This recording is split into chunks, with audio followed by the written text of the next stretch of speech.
Swedish protesters gathered outside the Turkish embassy in Stockholm to denounce Erdogan for complicating Sweden's bid to join NATO. During this protest, which was protected by Swedish police, the leader of a far-right party held a Quran where cameras could see and proceeded to set fire to it. Now, many are insisting that this was an act of freedom of expression, that burning a copy of a book held sacred by 2 billion Muslims around the world is an act of freedom of expression that is protected and Muslims should just get on with it.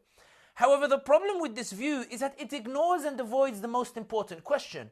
What was the idea being expressed? What was the idea that the far-right leader who set fire to the Quran wanted to send? What is the idea expressed that people are invoking freedom of expression to protect? Stay with me on this.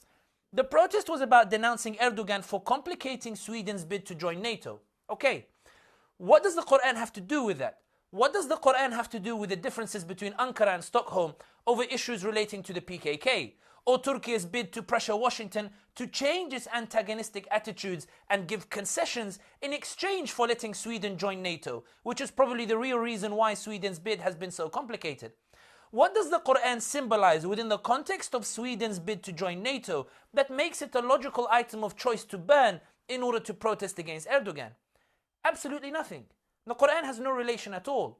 In other words, burning the Quran was not about Sweden's bid to join NATO. It was about something different, something darker, something more racist, more fascist, something that shares resonance with the far-right Nazis who were once on the margins of German politics, freely expressing racist and fascist sentiments before they came to power.